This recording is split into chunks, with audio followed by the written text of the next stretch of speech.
સીધી વાત કરશું. ખાસ કરીને જોવા જઈએ તો તમે અહીંના ઓનર છો, શું કહેશો શું કહેશો?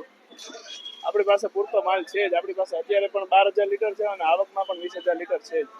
ખાસ કરીને જોવા જઈએ તો વડાપ્રધાન નરેન્દ્રભાઈ મોદી, હર્ષભાઈ સંઘવી ગૃહમંત્રી અને જુનાગઢના કલેક્ટરે પણ કહેલું છે કે જુનાગઢમાં પૂરો જથ્થો, ગુજરાત પૂરામાં પૂરો જથ્થો છે.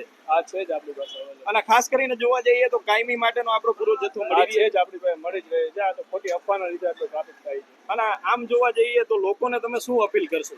કે ખોટી અફરાતફરી કરવી નહીં અને માલ આપણે મળે જ છે તો રોજે રોજનું લઈ લેવું. કાયમીનો કેટલો જથ્થો આવે છે આપણી પાસે એકાત્રે 20,000 લીટર આવે જ છે. એની જગ્યાએ અત્યારે આપણે ડેઈલી આવવા માંડ્યું છે. અને લોકોને કઈ ગભરાવાની જરૂર એટલે ગભરાવાની કઈ જરૂર જ નથી આપણે.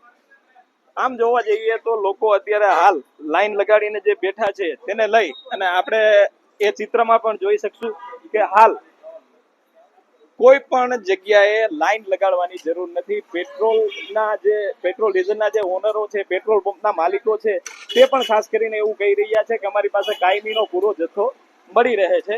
ત્યારે આપણે અહીંના વાહન ચાલકો સાથે જ વાત કરશું. ખાસ કરીને જોવા જઈએ તો અત્યારે અફરાતફરીનો માહોલ પૂરા ગુજરાતમાં જોઈ શકીએ છીએ આપણે. ખાસ કરીને જુનાગઢની જે વાત કરશો, શું કહેશો? મારું નામ છે ખીમજીભાઈ રામ. આપણા વડાપ્રધાનશ્રીએ પણ કીધું છે કે ભાઈ પૂરતા પ્રમાણમાં પેટ્રોલ ડીઝલનો સ્ટોક છે. આપણા ગૃહ મિનિસ્ટરે પણ કીધું છે કે ભાઈ પૂરતા પ્રમાણમાં પેટ્રોલ ડીઝલનો સ્ટોક છે. આપણા જુનાગઢના કલેક્ટરશ્રીએ પણ કીધું છે કે ભાઈ આપણી પાસે પૂરતા પ્રમાણમાં સ્ટોક છે. આપણા પેટ્રોલ પંપના માલિક પણ કહેતા હતા કે ભાઈ આપણી પાસે 12 વાગ્યા સુધીનો સ્ટોક છે અને 20 લીટર આવે છે. એવી કોઈ પેટ્રોલની અછત થાય એવો કોઈ એવું નથી. આ તો એક પ્રકારનું પેનિક ઊભું થયું છે સોશિયલ મીડિયા અને અફવાઓને કારણે. એટલે માણસો લાઈનમાં ઊભા છે. ખાસ કરીને જોવા જઈએ